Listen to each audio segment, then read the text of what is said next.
우리에게 주시는 말씀은 디모데전서 1장 5절에서 7절까지 말씀입니다. 디모데전서 1장 5절에서 7절까지 말씀입니다. 자, 우리 한 목소리로 함께 성경 말씀 봉독하겠습니다. 우리 한 목소리로 봉독합니다. 이 교훈의 목적은 정결한 마음과 선한 양심과 거짓이 없는 믿음에서 나오는 사랑이거늘 사람들이 이에서 벗어나 헛된 말에 빠져 율법의 선생이 되려 하나 자기가 말하는 것이나 자기가 확정하는 것도 깨닫지 못하는도다. 아멘. 네, 사순절 세 번째 주일입니다. 여러분 예배에 나올 때는 늘 한 주간 내가 믿음으로 살아왔는가? 예수님께서 죽으심으로 또 나의 죄를 해결해 주셨고 그 사랑을 받은 사람으로 내가 한 주를 살아왔는가? 꼭 돌아보시는 시간 되시기 바랍니다. 오늘 우리가 읽은 이 디모데 전서의 말씀은요, 믿는 사람들이 어떻게 살아야 되는가, 믿음이라는 것이 어떻게 우리의 삶 가운데서 나타나고 또 어떻게 드러나야 되는가라는 것을 말하고 있습니다. 네, 우리는 믿음으로 산다라고 이야기를 합니다. 저와 여러분 마찬가지입니다. 우리 하나님 믿습니다. 우리가 예수님 믿습니다. 예수님께서 나의 죄를 구원하심을 믿습니다. 라고 이야기를 합니다. 그런데 종종 때로는 너무 자주 우리의 믿음이 우리의 개인적인 상황, 우리 개인적인 성향에서 벗어나지 못할 때가 너무너무 많습니다. 그래서 때로는 정말 저 사람이 예수 믿는 사람이 맞나 싶을 정도로 행동하거나 말하는 사람들도 있습니다.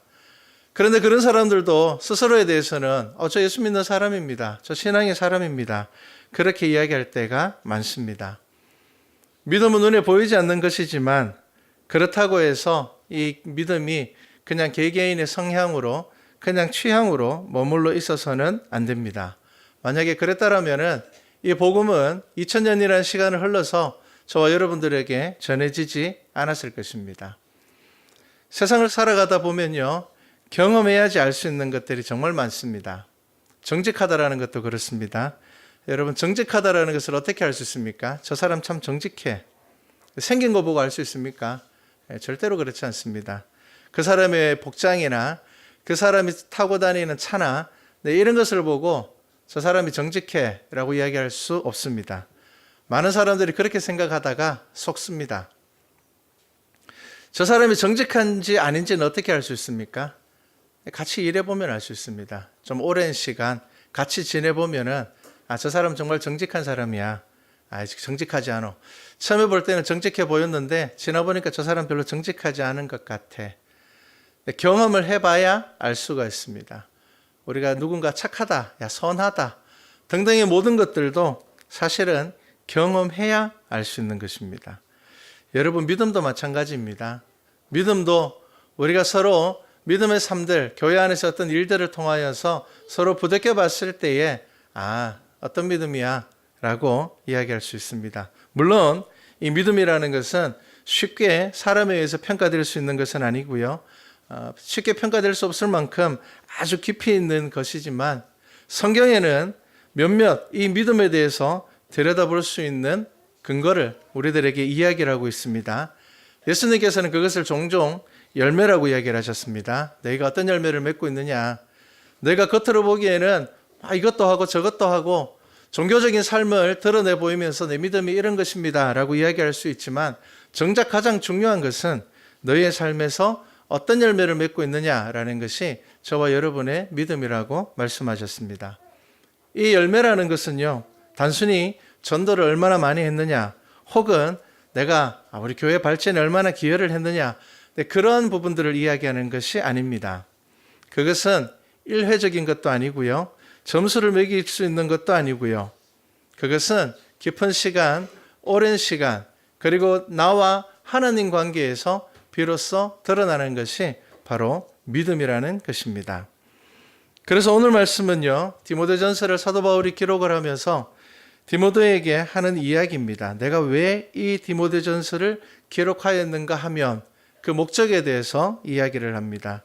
그 목적이 뭐라고요? 청결한 마음과 선한 양심과 거짓이 없는 믿음에서 나온 사랑이거늘, 이렇게 이야기를 합니다. 이 교훈의 목적이 뭐냐 하면은 청결한 마음, 선한 양심, 거짓이 없는 믿음에서 나온 사랑이거늘 사람들이 이에서 벗어나 헛된 말에 빠져 율법의 선생이 되려 하나 자기가 말하는 것이나 자기가 확증하는 것도 깨닫지 못하는도다. 이렇게 이야기를 합니다. 오늘 말씀에 선한 양심이라 이런 단어가 나옵니다. 저와 여러분 모두는 양심을 가지고 살아갑니다. 양심 없는 사람은 없습니다. 그런데 사람들의 양심은 조금씩 다르고 문화마다 다르고요. 나라마다 다릅니다. 왜냐하면 이 양심이라는 것은 그 공동체의 분위기 안에서 만들어지기 때문입니다. 그래서 예전에는 비양심적인 일들이 시간이 지나면은 뭐 특별한 문제 없는 거야. 그렇게 되기도 하고요. 특별한 문제가 안 되었던 것들이 시간이 지나면서 야 그건 좀 양심적으로 문제가 있는 것 같아. 그렇게 되기도 합니다. 양심이라는 단어의 일반적인 뜻은 이렇습니다. 사물의 가치를 변별하고 자기 행위에 대하여 옳고 그름과 선과 악의 판단을 내리는 도덕적인 의식이다. 이렇게 정의를 하고 있습니다. 이게 무슨 말인가 하면요. 내가 경험하는 외적인 모든 상황들 혹은 물건들 혹은 사건들에 대하여서 판단하는 나의 기준이 바로 양심이다. 이렇게 보시면 됩니다. 누군가가 도덕질을 하면은 모두가 다 야 저건 정말 나쁜 것이야. 도덕질 했는데 괜찮아 뭐 안 들키면 되지 라고 이야기하는 사람은 잘 없을 겁니다. 모든 사람이 저거 나쁜 거야 라고 이야기를 합니다. 그런데 그거보다 좀 작은 일들에 대해서는 우리가 서로 다르게 이야기할 때가 많습니다. 예를 들면은 무단횡단을 했다. 그러면 좀 조심하지. 야 위험해. 그 정도로 이야기를 하고 지나가 버립니다. 아마 저도 그렇게 이야기를 할 겁니다. 하지만 무단횡단은 엄연히 불법입니다. 법이 정해놓은. 그런데 지역마다 또 그 상황마다 조금 다릅니다. 제가 대구에서 살 때는요. 무단횡단에 대해서 굉장히 야 이건 정말 절대로 하면 안 돼. 왜냐하면 대구는 무단횡단하면 어디선가 경찰이 나타나서 잡습니다. 어디선가 나타납니다. 그런데 포항에 와서 적응이 처음에 안 됐는 게 뭐냐면요. 제가 이제 포항 오천에 살았잖아요. 파출소 앞에서 사람들이 무단횡단 막 하면서 경찰들한테 손 막 흔들고 지나갑니다. 사실 처음에 와서 적응이 잘 안 됐어요. 이상한데 대구에서는 분명히 저거 잡힐 일인데 그러더라고요. 그래 좀 지나니까 이해가 가더라고요. 여기서는 특별히 그게 문제가 되지 않는구나. 이게 불법이냐 아니냐의 문제가 아니라 이 지역적인 분위기가 그 정도는 괜찮아. 서로 이해할 수 있고 또 뭐 무단횡단하는 사람 경찰이 가서 같이 말 걸면서 같이 무단횡단 하더라고요. 그래서 여기는 조금 다르구나. 이게 옳고 그름의 문제라기보다는 이 기준이 조금은 다르구나라는 생각을 했습니다. 이것은 제가 지금 뭐 비양심적이다 그런 이야기를 하려는 것이 아니고요. 양심의 가치가 문화와 지역에 따라 다르다라는 것을 이야기를 합니다. 그리고 이 양심이라는 것은 법에 영향을 미칩니다. 그래서 강한 법은 아주 강한 질서를 요구하는 곳에서는 강한 법, 강한 양심을 요구를 합니다. 그래서 하나님께서 이스라엘 백성들에게 광야에서 주셨던 법은 굉장히 강력합니다.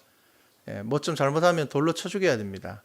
왜냐하면 단 한 사람의 실수가 그 공동체 전체를 죄 가운데 빠뜨릴 수 있고요. 공동체 전체를 멸망하게 만들 수 있기 때문입니다. 자, 그래서 우리는 양심을 가지고 살아가는데요. 일반적인 양심은 그냥 다른 사람에게 좀 피해 안 주면 되지. 그렇게 이야기를 합니다. 그런데 성경에서 이야기하고 있는 이 선한 양심이라고 이야기할 때 이 양심의 의미가 좀 다릅니다. 뭐냐면요. 이 선한 양심이라 쓰여진 단어의 뜻은 정확한 자기 판단을 의미를 합니다.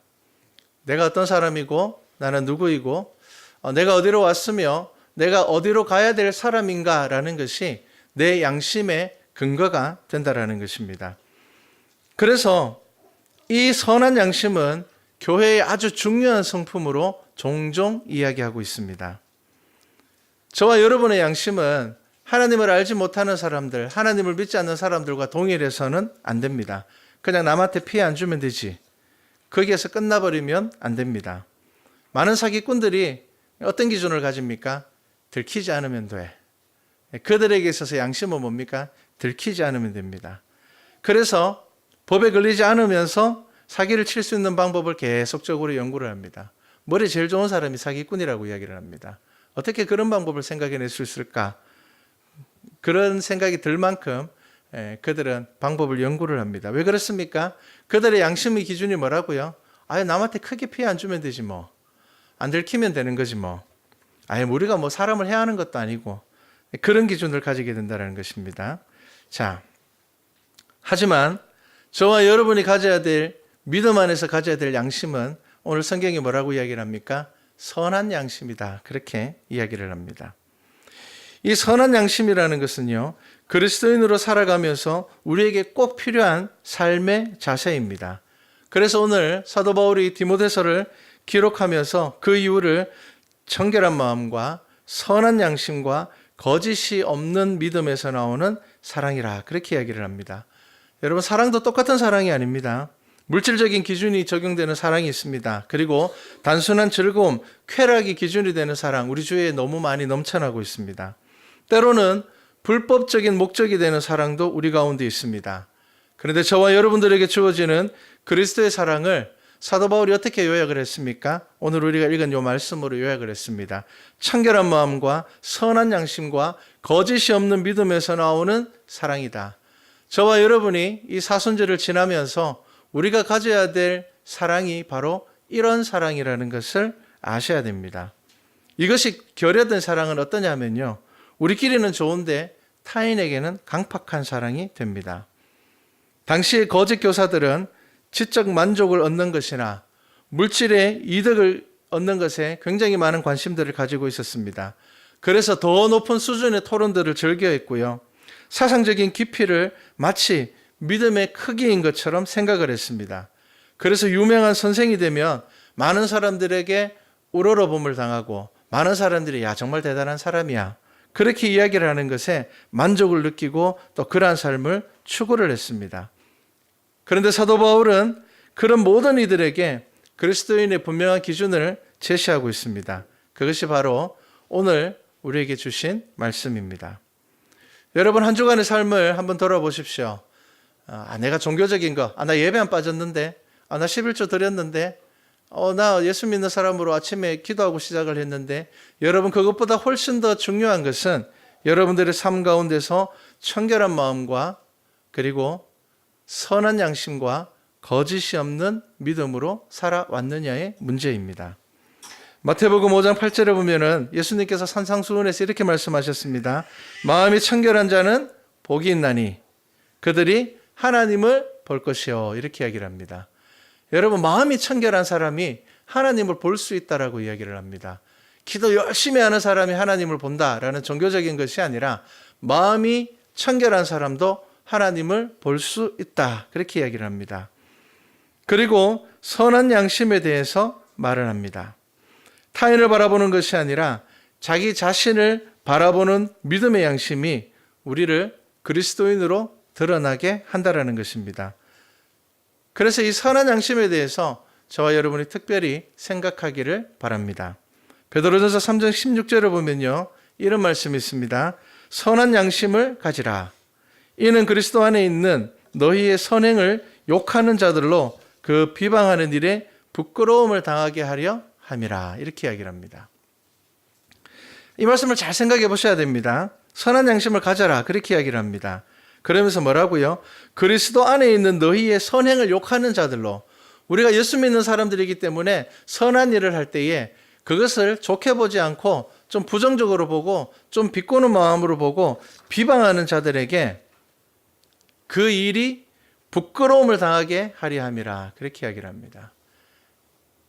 선한 양심이 그런 힘을 가지고 있다는 겁니다. 처음에는 비방하지만 저 사람들이 정말 하나님을 믿는 사람이구나.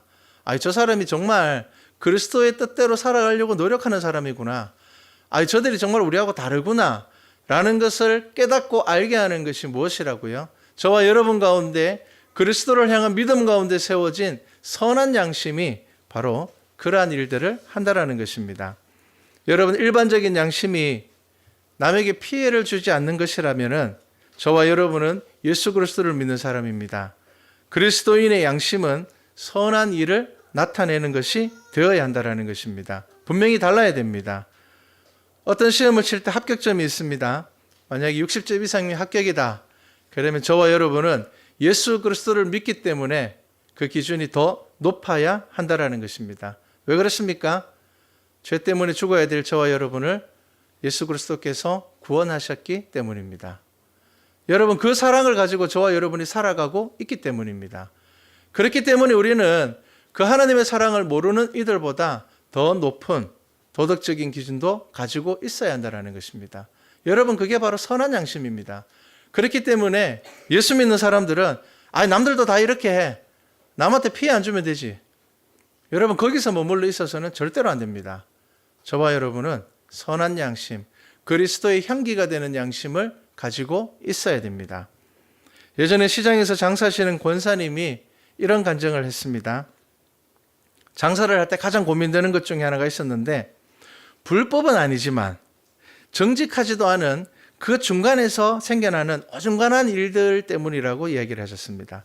죄는 아니에요. 다른 사람들은 아무렇지도 않게 그렇게 하는 겁니다. 원래 장사는 그렇게 하는 거야 라고 이야기를 하는 겁니다. 이 권사님이 생선을 파시는 분이었는데요. 어떻게 장사를 하셨는가 하면 아주 싱싱한 것을 위에 올려놓고 밑에는 조금 덜 싱싱한 것을 끼워서 파는 겁니다. 그런데 모든 사람이 다 그렇게 한대요. 그런데 팔면서 뭐라고요? 다 같은 오늘 새벽에 잡아온 거라고. 이게 다 싱싱한 겁니다. 그렇게 파는 겁니다. 불법은 아닙니다. 손님들이 물어볼 때 그냥 싱싱한 것이라고 이야기를 하는 거고, 사실 그건 또 딱히 완전한 거짓말도 아닙니다. 왜냐하면은 위에 올려놓은 거에 비해서 밑에 것이 조금 오래된 것이지 못 먹거나 팔면 안 되는 상한 것은 아니기 때문입니다. 그냥 시장에서 그렇게 30년 동안 장사를 하셨는데 어느 순간에 마음에 계속 드는 생각이 내가 이래도 될까? 내가 예수 믿는 사람인데 그래도 내가 권사라는 항존 직분자로 내가 안수받아서 제가 평생 하나님의 이름으로 그리스도인으로 내가 교회를 돌보며 신앙인으로 살아가겠습니다 라는 서원을 한 사람인데 내가 그냥 똑같이 이렇게 살아도 될까? 라는 생각이 들었습니다. 그러다가 권사님이 매일 성경을 읽으시는 분인데 한 구절에서 마음에 걸려서 넘어가지 못했다고 합니다. 그게 뭐냐 하면요, 히브리서 13장 18절이었습니다. 우리를 위하여 기도하라. 우리가 모든 일에 선하게 행하려 함으로 우리에게 선한 양심이 있는 줄을 확신하노니. 이 히브리서 말씀을 읽다가 권사님이 여기서 넘어가지를 못한 거예요. 계속 그 말씀을 반복해서 읽었답니다. 장사하는 사람들 다 그렇게 장사를 하고 있기 때문에 원래 장사는 이렇게 하는 거야 라고 생각하면서 권사님도 살아왔다라는 겁니다. 이 말씀에서 눈을 뗄 수가 없었습니다. 그러면서 결단을 했습니다. 그래도 내가 교회 권사인데 내 믿음이 다른 것은 몰라도 내 생선 장사하는 여기에는 내 믿음이 영향을 미쳐야 되지 않겠는가 라는 생각을 했다고 합니다. 그래서 다른 사람들 다 이렇게 하니까 하지 말고 나는 시장에서 생선 파는 할머니가 아니라 나는 교회 권사님이야 라는 생각을 가지고 이제 바꿨다고 합니다. 그런데 권사님이 이렇게 이야기를 합니다. 그렇게 생선을 이제 바꿔 팔고 난 다음에 한 2주 정도 지나서 늘 생선을 사러 오시는 분이 권사님한테 이렇게 이야기를 했다고 합니다. 할머니, 이제 생선이 다 싱싱하네요. 이렇게 이야기했답니다. 사는 사람들도 알고 있대요. 그런데 다 그렇게 파니까, 다른 사람들도 다 그렇게 파니까 그냥 그렇게 사가는 거예요. 근데 그 이야기를 듣고 권사님이 아이고, 다 알고 있었구나. 아이고, 내가 권사인 거 알았으면 어땠을까? 라는 생각을 했다고 하고요. 또 한편으로는 그렇게 팔고 난 다음부터는 오히려 마음이 편해지고 손님들도 훨씬 더 많아졌다고 합니다. 그냥 남에게 피해 안 주면 되지 뭐. 다른 사람들도 다 이렇게 하는 거니까 괜찮아. 라는 것을 따르지 아니하고 선한 삶의 방향을 가지고 선한 결과를 위하여서 내가 지금 살아가는 것은 예수 그리스도의 이름을 위해서 살아가는 것이야 라는 그것이 바로 청결한 마음에서 나오는 선한 양심입니다. 여러분, 양심은 의지를 따라간다 그렇게 이야기를 합니다. 의지, 우리의 의지는 무엇입니까? 예수님의 길을 따라가는 것입니다. 예수님께 살아가셨던 그 길을 따라가는 것이 저와 여러분의 믿음의 의지가 되어야 됩니다. 그렇다면 여러분들의 양심, 저의 양심은 그 의지를 따라서 그리스도를 닮아가기 위해서 노력할 것입니다. 베드로전서 3장 21절에 보면 이런 말씀이 있습니다. 물은 예수 그리스도께서 부활하심으로 말미암아 이제 너희를 구원하는 편이 곧 세례라. 이는 육체의 더러운 것을 제하여 버림이 아니요 하나님을 향한 선한 양심의 강군이라. 이런 말씀이 있습니다. 세례에 대해서 어떻게 표현을 합니까? 이 세례는 육체의 더러움을 제하여 버리는 것이 아니고 우리의 삶이, 우리의 생활 습관이, 우리의 말과 행동이 어떻게 해요? 하나님을 향한 선한 양심의 강구가 된다라는 것입니다. 세례에 대한 베드로전서의 이 말씀은 우리가 잘 생각해 보아야 됩니다. 우리가 세례를 받는 것은 이제 하나님의 선한 양심을 가지고 살아가기를 소원하는 것입니다. 저와 여러분은 늘 불법이 아니지만 정직하지 않은 일에서 올바른 선택을 하지 못할 때가 많습니다. 죄를 짓는 건 아니니까 이게 불법은 아니니까. 다른 사람들도 다 이렇게 해서 살아가니까 우리는 그 가운데서 믿음을 가지고 선택하지 못하고 선한 양심으로 선택하지 못하고 일반적인 양심으로 선택하며 살아갈 때가 많다라는 겁니다. 그런데 여러분, 오늘 말씀을 잘 기억하십시오. 사도 바울이 이 디모데전서, 목회를 하는 디모데에게 목회 서신을 쓰면서 이 교훈의 목적은 청결한 마음과 선한 양심과 거짓이 없는 믿음에서 나오는 사랑이다. 이렇게 이야기를 합니다. 저와 여러분이 어떻게 살아야 된다고요? 여러분, 청결한 마음을 가지셔야 됩니다. 선한 양심을 가지셔야 됩니다. 그리고 거짓이 없는 믿음에서 나오는 사랑을 가지셔야 됩니다. 여러분, 이것이 저와 여러분이 그리스도인으로 살아가는 방법입니다. 여러분, 이것을 잃어버리면 우리가 예수 그리스도를 주로 고백하고 찬양하고 예배드리고 믿음으로 하나님 앞에 나온다고 이야기를 하면서 우리의 삶 가운데서 여러 가지 선택 가운데서는 우리가 정직하지 못한 것을 선택하면서 살아갈 때에는 여러분, 우리의 믿음은 결코 하나님께서 기뻐하시는 믿음이 되지 않는다라는 것입니다. 우리의 기준은 다른 사람들이 이렇게 하니까 혹은 다른 교회도 이렇게 하니까 그것이 되어서는 안 됩니다. 우리의 기준은 성경에서 어떻게 이야기하고 있느냐가 기준이 되어야 됩니다. 그래서 우리 말씀과 찬양교회는 작은 것부터 하나하나 좋은 기준들을 세워나가기 위해서 우리가 조금씩 만들어가고 있습니다. 그래서 우리가 작년에 결정한 것이 무엇입니까? 우리가 개척교회였지만 작년에 우리가 미자립이었지만 그 상황에서 우리가 결정한 것은 앞으로 우리 말씀과 찬양교회는 예수님 올 때까지 절기헌금은 우리 교회에서 쓰지 않고 이웃들을 위해서 쓰겠다. 우리가 그렇게 결정을 했습니다. 이렇게 작은 것 하나하나 만들어가는 이유는 우리가 선한 양심으로서 그리스도의 향기를 전하기 위함입니다. 재정적인 부분에서도 특별한 이유가 없다면 우리가 재정을 많이 모으거나 이런 거 하지 않을 것입니다. 성경이 말하는 고아와 과부들을 돌아보고요. 보호받지 못하는 어려움에 있는 이들을 위해서 우리가 일하기를 소망합니다. 그리고 힘이 닿는 대로 돕는 교회로 자리 잡게 되기를 원합니다. 그렇게 해서 우리는 작은 기준들을 만들어갑니다. 우리가 다른 데 가서 자랑할 것은 아니지만 우리가 작년 한 해를 지나면서 우리가 이 작은 교회에서 이 지역의 아이들을 위해서 장학금을 그리고 또 우리 태풍 피해를 당한 교회를 향해서 우리가 거의 우리 1년 예산의 10분의 1을 사용을 했습니다. 이것은 하나님께서 기뻐하시는 일이라고 생각을 하고요. 저와 여러분이 앞으로도 계속 이 일에 여러분들이 최선을 다하기를 소망합니다. 자, 우리가 선한 기준들을 잡는 것은 선한 양심으로 그리스도의 향기를 전하는 교회가 되기 위함입니다. 더 많은 일들을 우리는 감당하게 될 것입니다. 물론 교회로서 해야 할 선교와 교인들의 교육과 봉사의 일에도 최선을 다할 것입니다. 하지만 선한 양심으로 우리 교회가 이 지역 가운데 건강한 교회로 자리 잡기를 소망합니다. 여러분들이 이 일을 위해서 최선을 다해서 기도하셔야 됩니다. 이 지역에서 우리 교회가 만약에 없어지면은 지역 사람들이 안타까워할 수 있는 교회가 되어야 됩니다. 잘 없어졌네. 야, 딴 데로 이사 갔다 온다. 잘 됐네. 여러분, 그런 교회 되면 안 됩니다. 안타까워해야 되고요.